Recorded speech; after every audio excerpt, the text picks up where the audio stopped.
Alright, how's everyone doing today? So today I kind of wanted to start with something a little bit different to what we're usually doing. One of the things that I've noticed when I was trying to actually build Aemeath in particular is that there are quite a lot of options that are available, but not all of them perform the same way. There are actually quite a lot of very unique things about Aemeath in particular that make team building an exercise that we've really never seen before in Wuthering Waves. For the most part, when it comes to the teams, they're pretty set in stone. Very rarely do we have a character that actively performs in two different versions of a team. Aemeath is probably the first character that can pretty much perform, and I want to say close to like 4 or 5 different teams at a pretty decent level. This is something we definitely have not seen quite pretty much ever, and there's quite a lot of complexities to this kind of team building that I kind of want to go into.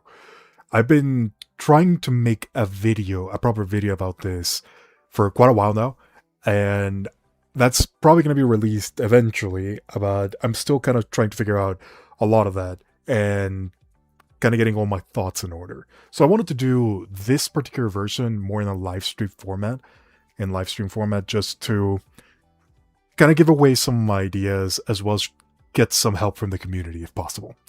As you can see here, this is kind of the team that I originally wanted to build for Aemeath, although it might look a little bit weird. I'm not entirely sure why, but yeah. Monofusion, that was one of the original plans that I had for Aemeath, but it's definitely not the only one. Aemeath, as I mentioned before, has pretty much 3 or 4 different teams, 4 or 5 even, depending on how you count them.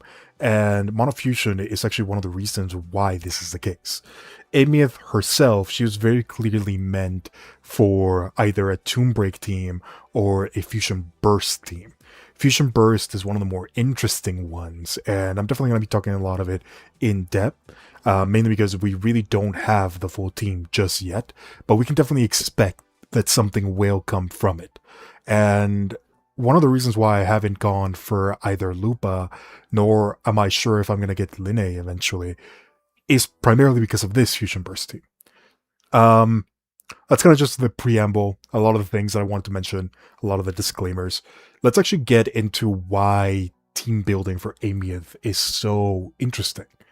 One of the first things that we will see is that for Aemeath in particular, we do actually have quite a couple of abilities that change the way that Aemeath functions. Let me see if I can get this in here really quickly. One of the key things that actually changes a lot of what Aemeath can actually do has to do with her outro in particular. Her outro, as you can see, is very unique in the way that it works. It's not the first time we've received something like this. Cartethia, for example, was actually able to have something very similar where you're able to get an outro skill on a DPS that buffs the damage of other characters. However, the very unique thing about Cartethia was that she was pretty much exclusively centered on the Air Erosion team, which, while it does have decent DPS, especially with Aero Rover as one of the potential options and Chacona having pretty high multipliers, it's not really the same as a Fusion team. Fusion characters have very high multipliers. They have quite a lot of quick swap windows as well, and there's quite a lot of options where this particular outro ends up doing quite a lot of work. In a lot of ways, if you have a Fusion support, a Fusion healer like Mornier, you can theoretically run a pretty effective double DPS team that still gets quite a lot of buffs for this. One of the very core things that where I've seen this has actually been with Chong-Li, where Chong-Li, despite not being the most powerful DPS, does actually manage to add quite a significant amount of power to the Aemeath team, not only from her own outer skill, but also from her own damage actually being boosted quite significantly just from being in this team.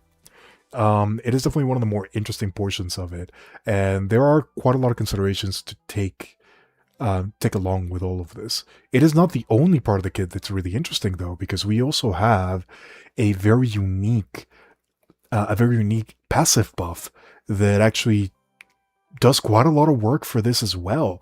Um, this particular inherent skill is not something that we've really seen in the game either.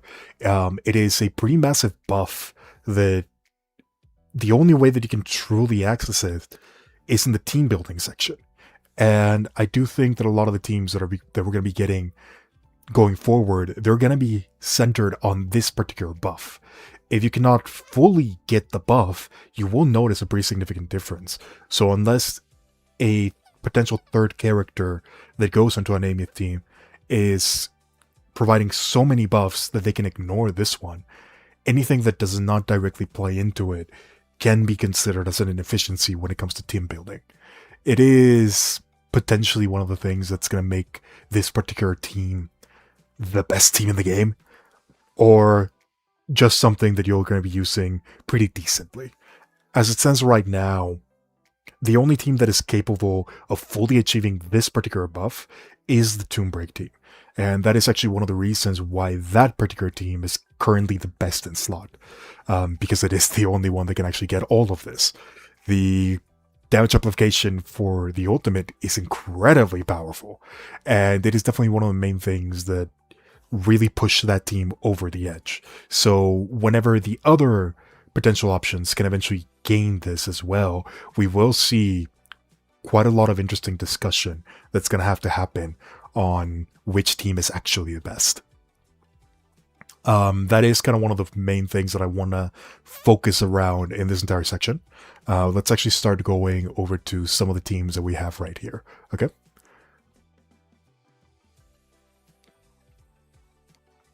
Another particular thing to keep in mind when it comes to Aemeath is that she's not actually that budget friendly. A lot of the characters that she has to go with, they are specifically 5-star characters. There is not a single 4-star that synergizes well with her kit in pretty much any portion of the game.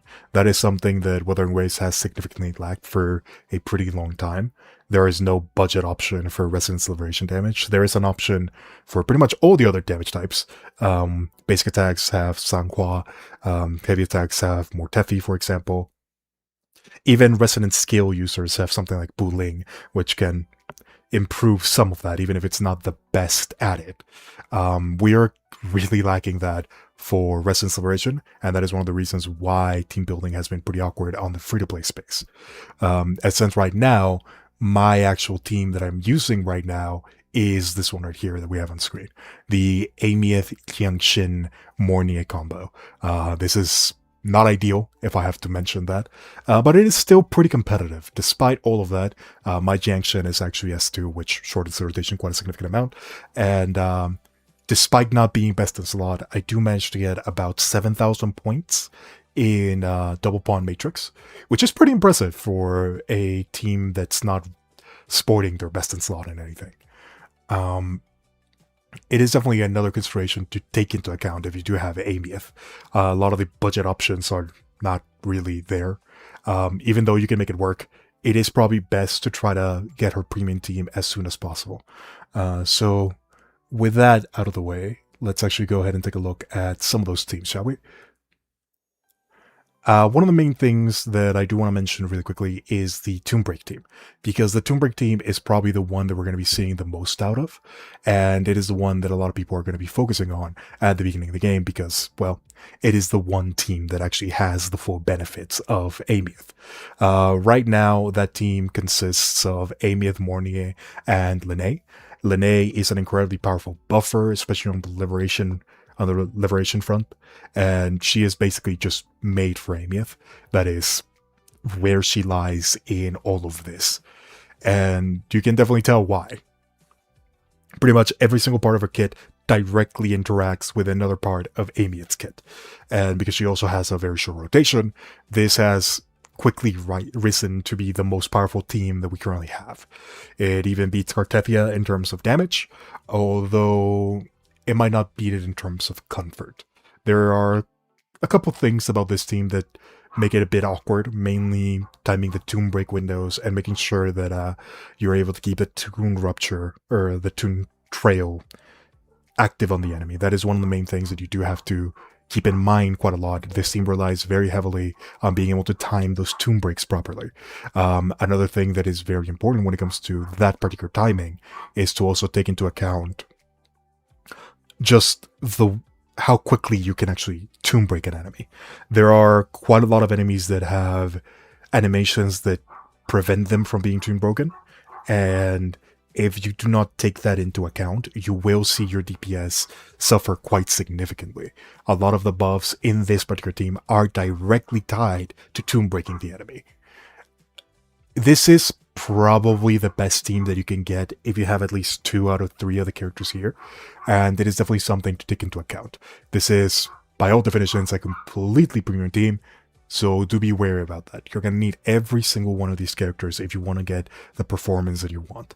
If you only have 2 of them, you will notice a very heavily dip in damage. Another character that I do want to mention in this particular situation is actually the Monofusion teams. Because Mornier, she is part of the Monofusion, of a lot of the Monofusion archetypes, because she's a fusion character, she's a healer, and she has a general buff that buffs for 25%. Pretty much, that doesn't fade away easily. She's a pretty good option for a lot of the different teams, and that is one of the reasons why Lupa is actually one of the characters that are often seen with this. Again, I was originally going to go for this particular team, so I know that it is really good. Despite not actually interacting with Aemeath fully in her kit, Lupa just has so many buffs, and the fusion rest reduction is so powerful that she ends up bringing a lot to the table. Her own damage is nothing to sneeze at, for sure, and when put all together, this team is one of the few that actually compete with Tune Break. If you can accomplish this team and it doesn't break any of your other teams, this is definitely something that you can do, but it is one of those that it's better if this is all you have, and it is not something that you really want to aim for, unless you really like Lupa, which, I want to be honest, Lupa is a really fun character to play. I really want to have her. I just can't justify it, unfortunately. But yeah, continuing. If you do manage to make this team, it is going to be really good. It is going to be a premium team. It will be able to clear pretty much everything in the game. Just try not to have this be something that you have to aim for. If you don't already have all the characters here, it might be best to not go for this one. There's a lot of options that are available and that we're also going to be talking about. So keep that in mind. A lot of the best in slot is probably not even in the game right now. The other character that I do want to mention that's in a very similar spot is Changli. Changli is a very interesting character. She's a very old character coming all the way from 1.1. But she has always been known as the quick swap queen, and she still fits into this position pretty well. Aemeath is a character that has a lot of pretty comfortable quick swap windows. She's not going to be super sweaty with the quick swaps, but there are enough to where you can actually take a pretty good advantage of this and shorten your rotation in order to fully maximize Changli's buff. Changli's buffs is pretty similar to what you can get from Lene in terms of the damage bonuses. She does not have any Tomb Break on the team though, which is the one big disadvantage of that. Just by not having Tomb Break, you're already losing on 25% damage amplification on the ultimate, Resonance Liberation. So, while it is a pretty good budget option, quote-unquote budget, she is still a limited character. It is something that, again, if you have it, really good option to use, really fun to play as well. Just something that you don't specifically want to aim for. If you already have it, absolutely, go ahead and use it. If not, probably aim for something different. One thing that I do want to mention though, because this is a unique advantage of Changli, the Monofusion Changli team is probably one of the better ones in terms of multi-wave content. That particular team doesn't use Morny though. That particular team uses a different character in order to try to get as much advantage as possible. You want to have Brant as well as Chong-Li on the team. Chong-Li is not necessary per se. You can also use Lupa instead of Chong-Li.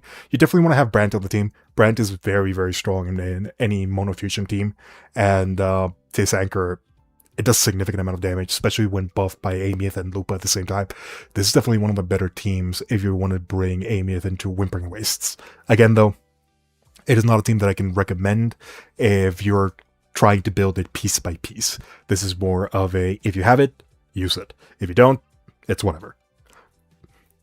But with that out of the way, I want to mention another part for the team building that is actually pretty important, and that is the second form of Aemeath. Aemeath is a very unique character. Because of this, similar to Lene, she has two different forms that she can take on that directly change the way that she plays. In this particular team with Chisa, she performs Fusion Burst, which is the negative status for the fusion element.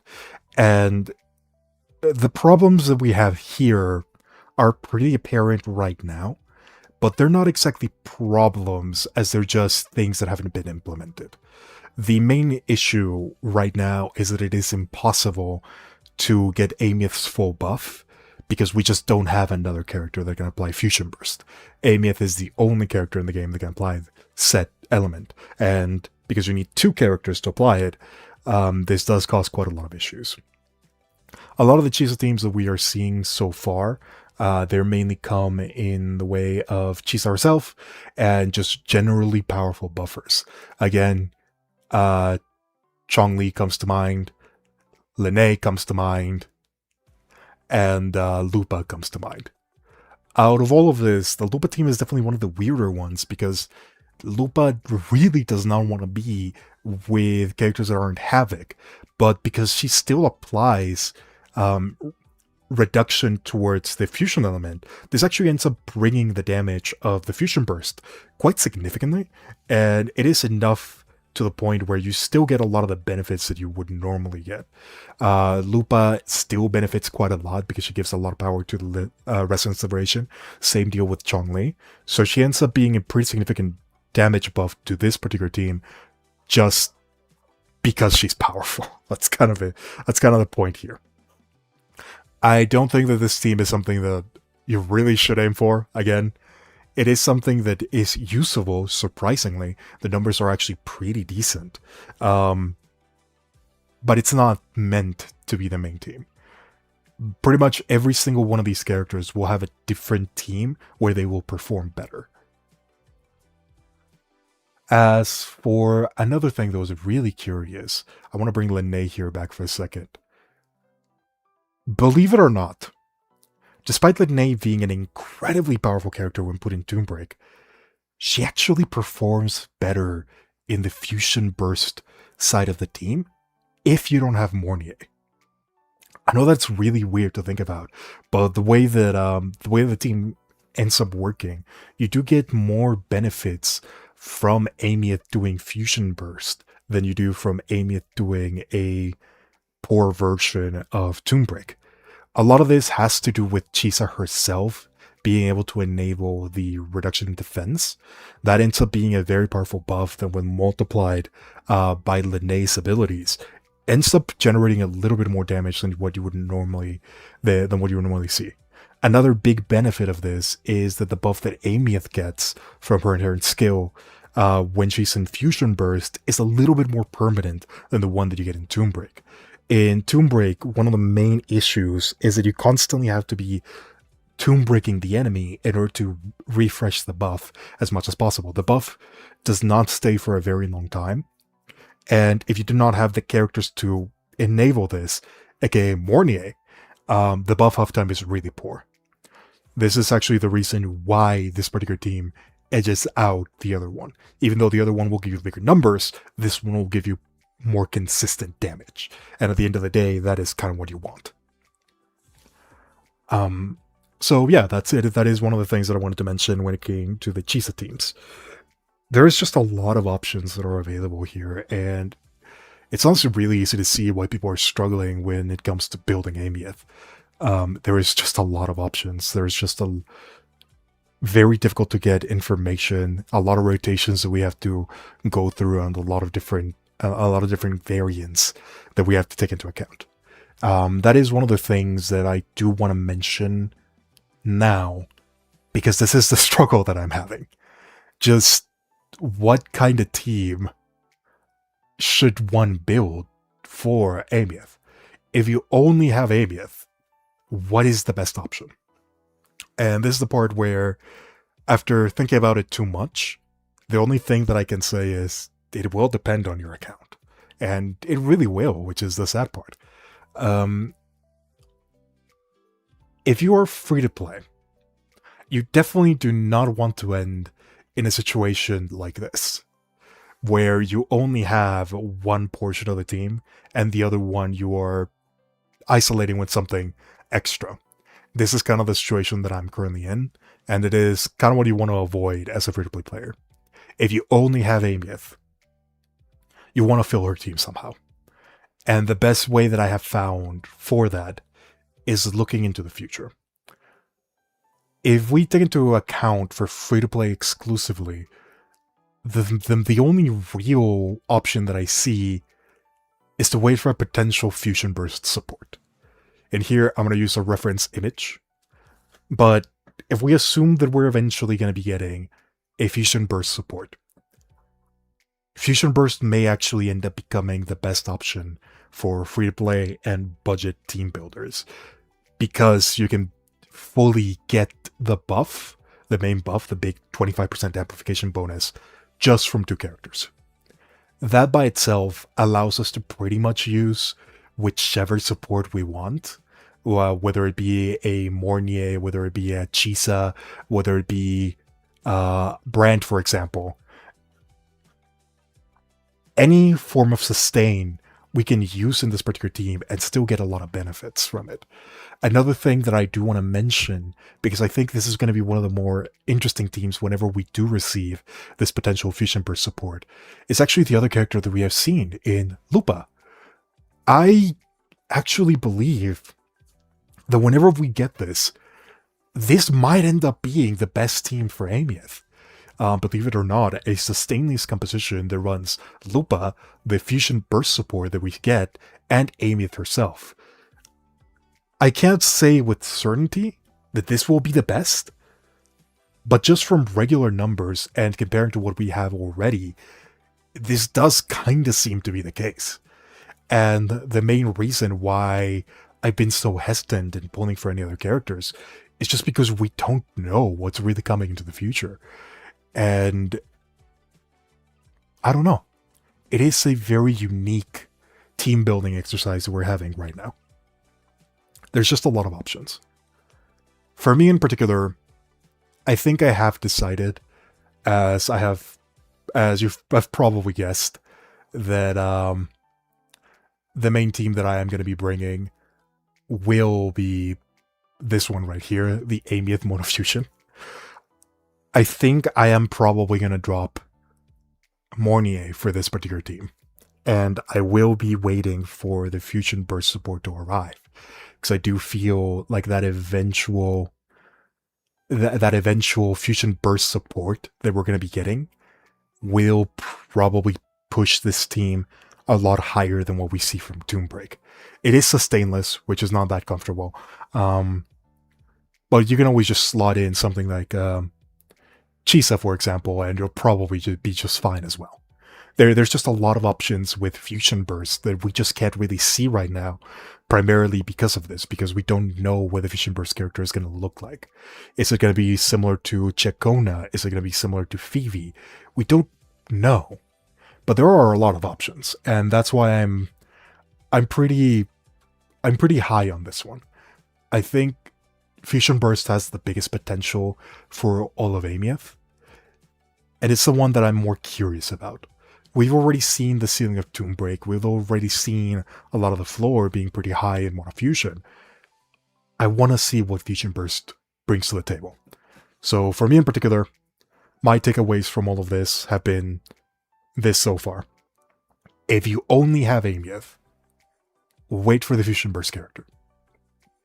If you have Aemeath and one of either Linné or Mornier, it is probably best that you just try to fill that team. If you're Chisa, however, it might also benefit you to wait for the Fusion Burst character. And if you really want to go all in, Lupa, Fusion Burst support, and Aemeath. I'm pretty confident in saying that this will probably be the team that has the highest damage. But those are just my thoughts. We'll have to wait and see what actually ends up happening in the future. I do want to hear all of your different perspectives on this. I want to make a video proper of this particular topic. And yeah, I hope you've enjoyed the stream. I might do another one in the future. I want to go through some of the double pawn matrix that is up currently. I just gotta figure a lot of that stuff out. I'm still pretty new to a lot of this stuff here that has been updated on YouTube. We'll see. If you made it this far, thank you very much for watching. This has been Portals.